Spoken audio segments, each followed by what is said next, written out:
This is the Becoming of Her podcast. Hi, this is Brittany with the Becoming of Her podcast. And this is Tiffany. We are back. Episode 15? 14, I think. No, this is 15. No way. Yeah. I think it's 14. Okay, but I think it's 14, but she said 15. And you want to make a bet? Yeah. Okay. Bet. What's what the are we wager? betting on? Dinner? That's such a big bet, but I think I'm Okay. gonna win it. Okay, dinner. Okay. Where are we going? Drop that in the comments and tell us who you think is I think I'm right, y'all. who you think is right. Because I think, okay, anyway, I will ponder on that forever. What's up, girl? How you doing? I am magical. Oh, really? Yeah, I feel really good. You do? Yeah, I really, really do. What's going on in your life? Everything is going on. Okay. Doing this raw challenge. Me too, guys. Yes. And we didn't even talk about it. We're both doing this. It's so funny. See how Right? it should be alignment. We are so synced in some areas, right? But no, so this is my 3rd year being vegan, you guys. Wow. That's, Yeah. I wish we had the So applause. I would say sounder. I know the Yes. clap it up for me. And I would say vegetarian because I do dibble in there, dab in some dairy here and there.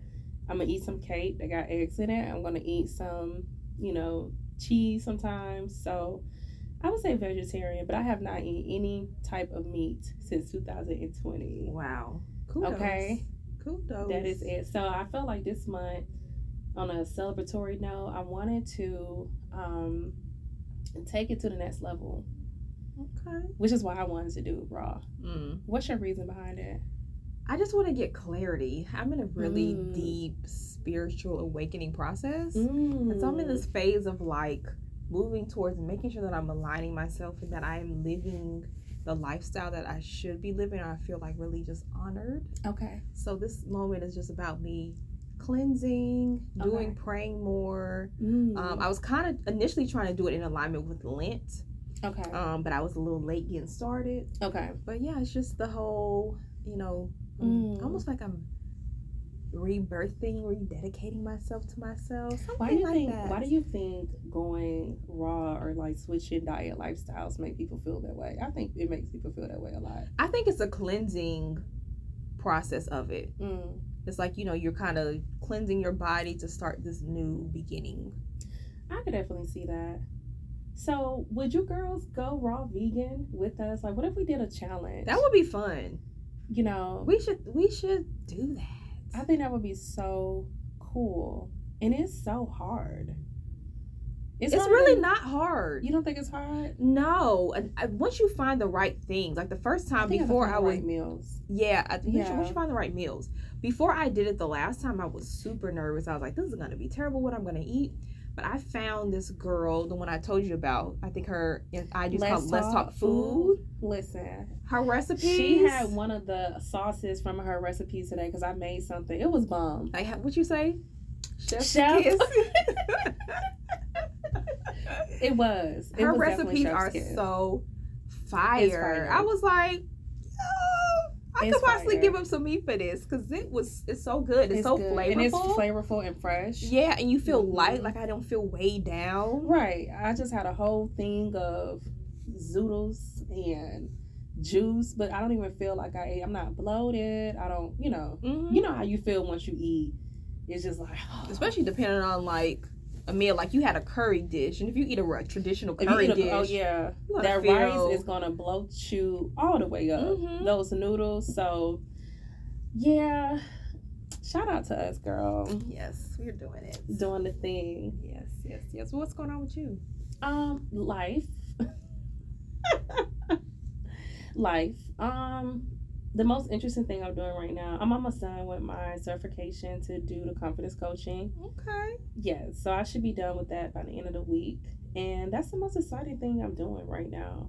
I have a lot of big plans for this next month and a half that revolves around that. So I love that for you. I love that for me too. I'm really excited just to see where spirit is taking me with it. So it's gonna be good. I think so too. I'm learning a lot. Like lot of information. Yes, we gonna catch some of that tea here. Yes, on the podcast as well. Yes, so. Because we have an option now where you guys can give us a call. Exactly. Yes. Make sure that you book a Her Chat. We have a 30-minute option. We have a 60-minute option. If you need a place to vent, you need an unbiased opinion. I think that unbiased opinion are it's so important, crucial. Because I know you have girlfriends, you have family, but it's skewed, and sometimes you just need a third party to say, listen, girl, either A, you tripping, or no, he's tripping, right? Or maybe you just need to sit down, right, and meditate. I think it's really beneficial. So hit the link in our bio and give us a call. Yes. So today's topic it's interesting. It is, and it was really your idea to talk about. So Tiffany, what book is the book you just finished? And I forgot the book. I realized before I got here, I was like, damn it, I forgot the book. But right now, I am reading. It was supposed to be my February read, and I'm supposed to finish it, but it's okay. Life. It's called The Subtle Art of Not Giving a Fuck. Ooh. And I love the book. I think the author is called Mark Manson or Mark something, but it's so good. And it's really reframing how I think. I got the book for a Christmas gift, I think a couple of years ago from a girlfriend. Oh, okay. And you just not get into it? Yeah, girl. I got so many books that I haven't read. I'm a slow reader. My ex used to always get on me. He's like, it take you forever to read. But really? You think you're a slow reader? Oh, I am. You are? My goal is to read one book a month. It rarely happens. Yeah, my mom and I, we're doing like a little book club thing. I like that. Yeah, so last month I didn't make it. She got her book. I picked it. It just wasn't a good read, and I never just got to it. It was about AI. But this month we're doing it's a book I sent you, and it just came today. I'm gonna start reading the money book. Something about millionaire Rachel something, but I can't remember the title. But it's about why you're not a millionaire or something like that. Seems to kind of have that women empowerment little note to it, so I can't wait to get into that. But go ahead. So it's a subtle art of not giving a fuck, but it's really reframing my mind around like what happiness looks like. And if you really think about it, we live in a world that's like pushes happiness so much. It's like you got to be happy all the time, feel good, do these 5 tips to live a happier life, go to this happy magical place. And then when you don't feel happy, you feel bad because you don't feel happy, and it's like this kind of catch-22. It's like, then what do I do? But it's really making you understand, like, listen, you're not going to be happy all of the fucking time. Like, it's just, it's unrealistic. Life is going to life. Things are going to happen. But it teaches you, like, what's your level of unhappiness. So what I love about it is that you say, like, okay, if I want to do this thing, so maybe I want to be a singer, or maybe I want to be an entrepreneur, there's going to be some level of like either difficulty, unhappiness, stress is going to be associated with getting to that end result. Right. So what it teaches you to do is pick your level of unhappiness. So if I'm saying I know I want to be a singer, I'm willing to endure this much, BS on that path. So all right, you've already wrapped your mind around, I'm willing to take this level of BS. So when it comes, it's cool. I know it's gonna come. Let's get it. Fine, move on to the next. Instead of when it happens, now you're like, oh, I'm gonna quit. I'm sulking. Now, you know what I'm saying? I'm not gonna do this thing, but you already prepared your mind for it. So you know what you're getting into. So it's just deciding on, like, for whatever the reward that you want, how much risk or how much, difficulty are you willing to accept for that thing. Okay. Yeah. So I really, really like that. And just really understanding, like, where the root cause of, like, or not really the root cause, but like where this whole happiness thing came from. Where do you think it comes from? Why do you think that there is this notion? Because I think we do ourselves a disservice every time we think that constant happiness is going to be constant. Girl, I think everything is a marketing scheme. Right. Listen, happiness isn't constant, and then it changes for you in different seasons of your life. Mm-hmm. You know what I mean? Mm-hmm. Why do you think that we are being sold, or like this whole idea of like what happy is? I truly think one of the reasons is just because people don't know what their happiness looks like for them. So you can be easily conveyed by like what somebody else's happiness is. And it's crazy because you don't even really know if it's happy, if they're really happy. They're just on social media. That's very true. Mm-hmm. I think people need a guide. People need control. People need direction. Okay. And people need a path to get to. Yeah. So I think if you didn't tell people what happiness was, people wouldn't have a way to identify what happiness really feels like. So someone, I feel like, sat down, the powers that be that create everything, and says, okay, this is what happiness looks like. This is what the you know, American dream, what you should be striving for, the white picket fence, the house, the 2.5 kids, the dog, the house in the suburbs, the fit body, the perfect marriage. Like, this is what you should be striving for, to give somebody and tangible when I hear that, things. I hear tangibles. Yes, tangible things create happiness. And I think that's what we're getting, the cycle that we're seeing now with social media, to where everyone feels like, if I don't have the latest bag, or if I don't have, you know, the bundles, or the whatever tangible thing. Even if you don't have the followers. The followers. There's so much I want to say with that. That's what's been a little shady, but you know, that's just a little tea between us. But even things, you know, people, it's these measurable, tangible things that people deem as being, I would say, the outcome of not the outcome, but variables of being happy. You know, and I went through periods in my life where my happiness was centered just merely on like where I lived, or what type of job I have, or how much money or things that I have. And what's dangerous about that is, at the very second that you don't have those things, then what happens to your happiness? It's gone. So if we are relying on our happiness based on these accolades, these tangible things that we have, we really put our mental in risk, just because when it's gone, now the exchange of that looks like failure.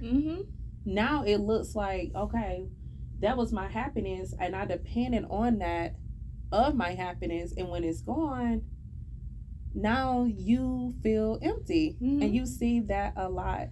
And I feel like you talk about that too, when I heard you give a speech about how you see these millionaires jumping off buildings.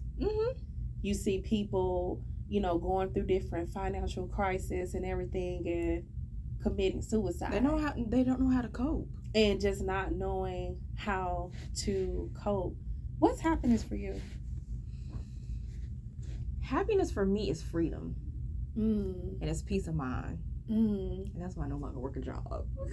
Because I realized, you know, and I really considered it, you know, recently going back. I had an offer that was presented to me, and I was like, the salary was fantastical. It probably would have been the most I would have ever made in my career. It would have put me in a good circle. And so I thought about it. And it probably really would have made sense. But then when I really get down to the core of it, and I realize how I operate, and I've been doing the inner child workshop with the Hood Healer with a group of girls again. The ones that she don't invite me when they have dinners. That's not that, but No. Anyways, I actually did invite. I was going to ask you about that. Anyways, I'll talk to you about that off camera, because I did invite you to this group. The girls would send you an invitation to this other group. But anyways, okay. So we're doing the inner child workshop, and part of this was like reflecting on who were you before the world basically got to you, like changed you. And one of the things that I realized was a big thing for me was freedom. I used to just love going to explore. Like, we would be gone as kids. And I would, like, couldn't fathom that with my kids now at their age. But at a young age, we just be off, just having a good time, no shoes on, just free. And then I think about it now, I'm like, that's what I love to do. I love to travel. I don't like being tied to time. I don't like feeling like I have obligated to be in a specific space. Like, my happiness really comes from me having the ability to go and do what I want, go be where I want, you know, with whomever I want. Like, that's really the core of how I like to live my life. Like, I'm or structured free spirit. I think that's probably the best way to classify me. And then just really, like, peace of mind. When I get stressors, like when little things start popping up, or if I'm around people when they energy be real off, I'm an empath, so it be throwing me off. I feel it too. So I can't function in, like, I can't function in mess. I can't function in too much just chaos, just things, baby. I can't function in the BS. Going on. I can't do it. No. And you know, your happiness is going to change every season in your life. So yeah, it is. You just need to understand, when you are different ages, like when I was younger, my happiness measurements definitely weren't the same that they are now. These days, what made me happy the most is being aware of myself, knowing, having the capacity and the tenacity to be able to switch things up when I need to, being able to adapt, being able to learn, not afraid of change, because those are things that really defined me a lot when I was younger. So it's more about, right now with myself internally, I'm happy being more secure on the ability to make decisions for myself, and really entrusting me, like, and out here creating this life that I want to live. Because at one point I didn't. I just see a lot of girls online, and I think they looking just in through a different lens, like looking at people's lives, and you see them living a certain type of way, and you just automatically just assume like these people are happy.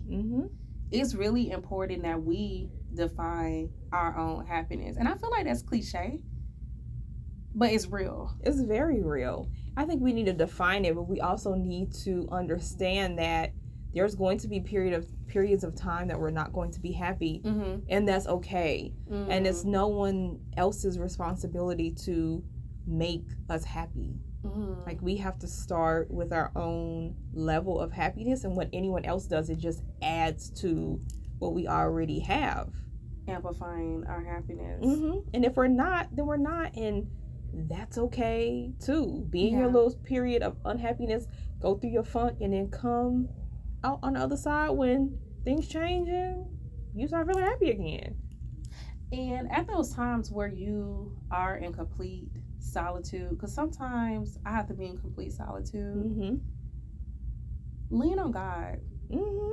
If you feel like you can't talk to anybody, express yourself, someone understand like what you're going through, lean on God. Like, in some of my darkest hours, I feel like that's the only person I had was God. And I just want women to not attach their happiness to people, especially men. Exactly. I think that's very toxic, and it can be very disappointing towards us, because that department just don't always go how we want it to go. You know, or even attaching it to your kids. Like, how you feel about that? Oh, that's a big hell no for me. Because I'm of the fuck them kids ministry. And I love my kids. You don't have a viral moment again. I love my kids. Somebody be like, there's somebody to call CPS on that lady. First she said being a baby mama was ghetto. Now and then she said fuck them kids. My kids know I love them though. But for real, like, and they love her. Especially your little one. That's my boo. He adores her. That's my boo. But I always realize that, like, I have to have my own life. I can't just stop living because now they're in the picture. Because I'm like, what am I going to do? Especially now that I co-parent, there's times when they're not even home and I'm by myself. So if I, wrap my whole identity into my children, I really be somewhere sitting in a corner, like feeling all alone. And I never understand why women like throw their whole identity into their children to where like they don't even have because they give so much of their energy and time to them. And I understand that, and I'm not discounting the fact, the energy and the time that it takes to raise children. Of course. But you were a person before you had children. Yes. You're going to be a person after your children hopefully leave your home one day. Hopefully, child. So it's like you have to have a way to have an outlet. You can't just sing Baby Shark all day and be looking at cartoons. And most importantly, don't feel guilty about it. That's the thing. And matter of fact, don't feel guilty about things that make you happy. Period. You know what my favorite quotes is? Mama gotta have a life too. Okay. I tell my kids that all the time. Yeah, my mom can say that to me sometimes too. But don't feel guilty about things that make you happy. And don't compare your happiness to anyone else's, because we have different seasons. I have some girlfriends that are going through different things. They happy may be going to the club right now. My happy may be reading a book with my mom. So I also feel like don't, what's the word, like smother somebody else like with things that you feel like happiness should look like as well. Like respect others. You know what I mean? Yeah, especially when going back to your point about with men, because a lot of times we do that. We feel like this man needs to come in and he needs to make me happy, and once he stops making me happy, then I got to get out of here or I got to replace him. I was really thinking about it, and what actually sparked the thought of this conversation was I was thinking about the whole Tia Mowry situation and how she got a divorce. Although I know there was more to it than she was just unhappy that she hasn't shared for whatever reason, which is at the end of the day it's not any of our business, but it's still wrapped in this, I wasn't happy, so now I'm gonna get a divorce. And I was joking do you believe in getting divorces because women saying they unhappy? Hell no. Unless it's to the point to where you are it's starting to affect you physically. Okay. Or mentally, where you're like, you're having actual negative, like people can just outwardly tell like something is. Oh, you can see it in really, a person's eyes. Yeah. You can see it in their eyes. Yes. There's something going on. If a person's really unhappy, you be like, you know what? Something's off about her. And you've tried things. Like you can't just go through your bout of, okay, now I'm happy right now, I'm going through a little something, and then I want to get a divorce. Like, you try the counseling, and you try the communication, and you try all of the things, and it's been a period of like an extensive period of time and nothing is changing, then maybe you might need to get a divorce, because maybe there's something there that is causing you to stay stuck in like this just really bad place. But I can't see, because you're going through a period of unhappiness, or even if you're changing and evolving, because a lot of couples go through that and they're like, we just grew apart. You can be at that space, but I also feel like there's space within the grow apartness. We're unhappy now, that you can find a way to still to come back. And that's when the aspects of just love comes in, just trying to navigate those new areas with your partner that you all may be going through. That's when the aspect of love come in. A lot of people just don't know how to love. That's a whole different topic. Or they're not really in love. Yeah. Like I think when you to that point, a lot of times people get married and they really ain't even in love like that. So when you get through these periods, you've been together 10, 15 years, you wake up one day and be like, I really don't like this nigga. No. Like, I really don't like him. No. And you've been kind of just passing through time, or you've been so captured with the kids, to where you didn't really have to pay attention to some of the things that were happening. Yeah. But now you realize that you're in this, lifelong commitment with someone who you really don't want to be tied to for that long. So it's like, I think if we did more pre-work before we got married, or we paid more attention to red flags and thought about like longevity instead of, oh, I just want to get married, we won't have as many divorces, because you realize that if I stay in a long-term relationship with this person, I'm going to ultimately end up unhappy. A lot of times you can peep that early. You are. And back again, what's your measurements of how much unhappiness you're willing to go through to get to the happy point again? Because realistically, when you are in a relationship with any type of person, business, partnerships, friendships, there's gonna be a season where somebody up in that is not gonna be feeling their best. And how do we, and that's what I'm saying, the act of love. I'm even like that in my friendships. Like I try to meet people where they are in their current season and just respect what it is that they may be going through. Because essentially it is back up to us to get back to our happy point. On partnerships, I feel like it's a little different. You may be able to lean on your partner a little bit more, but just completely single, it's on us to navigate back to our happy points. And I want you all to just think, what are your happy points right now? Nothing tangible. And if you can't answer that question, baby, get you a journal. Go ahead and get you a journal now. Okay. You need to spend some good alone time. If you can't identify ways. Matter of fact, were you telling me the story about a guy that you were talking to and he couldn't tell you what? My gosh, he could not tell me. He said money. He said money makes him happy. I forgot about that. He couldn't tell you anything else. Oh, he deflected for me. He was like, I just don't want to talk about that. We talk about that in person. Okay. I'm like, all right, we can talk about it in person. Red flag. Red flag on the play. Red flag on the play. Because he was a grown man. He was like 40 something, right? 45. Oh, hell no, baby. 45 years old. So that's a red flag. Okay, so if a man does not know what makes him happy, that's a red flag. After a certain age, I asked a friend about that, and he was just kind of offended that I was offended that the man said money. Why? Because he was like, well, maybe it was always a woman in his pocket. Your auntie be in your pocket, your mama be in your pocket. A lot of stuff you couldn't have done, maybe because of money. So finally you got you some money, you happy. But my baseline of that is, when it's not there, then what?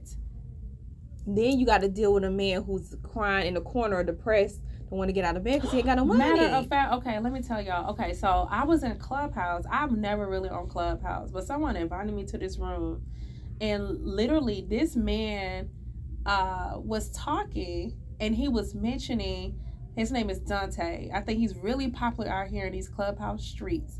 But he was talking about how he had lost it all at one point. And a woman could not stay down with him. And y'all, literally, this man is big age, in his 40s, and he legit was like, in his own words, just like, don't even know how to know if a woman is really there for him and if she'll stay down. People I just think there's so much trauma to losing things. Your life, the things that have built you up, or the things that you deem as success, that in a matter of fact, like, when it's gone, it's so traumatizing to us.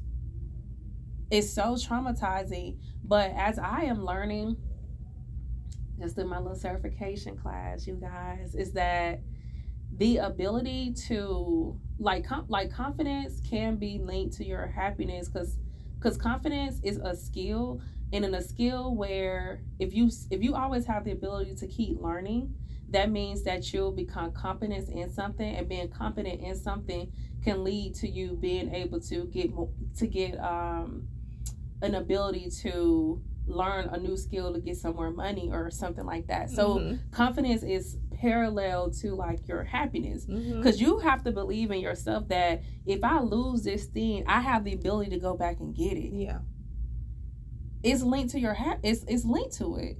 So don't be afraid of losing the job or losing the money. Trust in and believe that I have the capacity to go out here and get it again. Exactly. Or I can go learn or adapt or use, tap into my resources and go and get it again.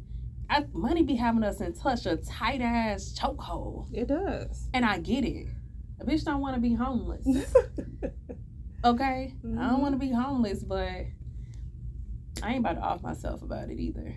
No. Yeah. Not at all. Mm-mm. But that's when you have an unhealthy attachment with money. And if you have an unhealthy attachment with money, you need to come see me and we can do some money mindset reset for you. But I literally think that I'm just emphasizing money so much. It's just because generally money be tied to a lot of people's happiness. Oh yeah, for sure. It was tied to mine for a long time. Mine too. So it's just unhealthy because maybe when it's gone, a piece of you almost gone. Mm-hmm. You don't know how to act and function. Just mind just scattered, energy just like all over the place. Mm-hmm.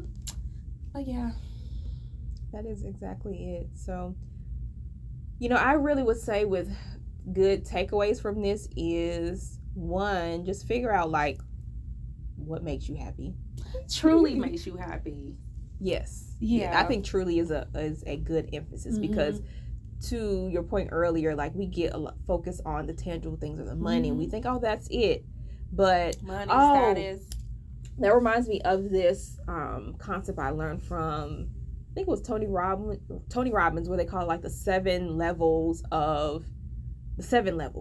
Basically, what you think something is not really what it is. And so it's like you have to like keep going down, and normally it's about 7 levels deep. There's this concept by Tony Robbins, I believe, that's called like 7 levels. Basically, he talks about it to where if you want a thing, normally it's not that thing that you desire. It's normally like a root cause or a root desire that you need to really get down to. So it's like, for example, if you say I want a lot of money, and it's like, well, why? Because I want to buy a big house.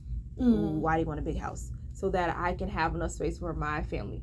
Why do you want to have enough space for your family? So that everyone can feel comfortable. Why do you want everyone to feel comfortable? Because we grew up in a time to where we all felt uncomfortable. Why did you feel uncomfortable? Because we lived in a 1-bedroom shack. So you really want the money so that you can to get away from being that uncomfortable space to where you all had, this uncomfortable living space. It's not like just knowing your real reason behind your why. Exactly. Yeah. So that's the whole purpose of like, when you think about what makes you happy, get to the core root of it. Like keep asking yourself why this makes me happy, and keep asking yourself that until you get to the real true reason. And typically that's something that's not a tangible thing. It's normally in an emotional thing that you want to have your happiness tied to. So I really, my suggestion is to do that exercise and get the subtle art of not giving a fuck. Listen, trust me, it's a valuable read. Wanted to definitely read the book. It's like you gain a lot of valuable information. And I would just say, just what I said at the very beginning is, don't tie your happiness to tangible things. The tangible things are just generally like an outcome. And value your energy and your mind. How you feel about yourself, those thoughts that you have to yourself. That's what is important.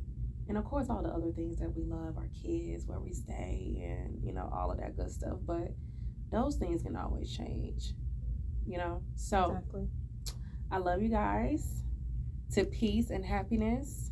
Yes, thank you for tuning in. And if you're not subscribed to our YouTube channel, please, what are you doing? Make sure that you subscribe and you tell a friend to tell your friend, and we'll see you on the next episode.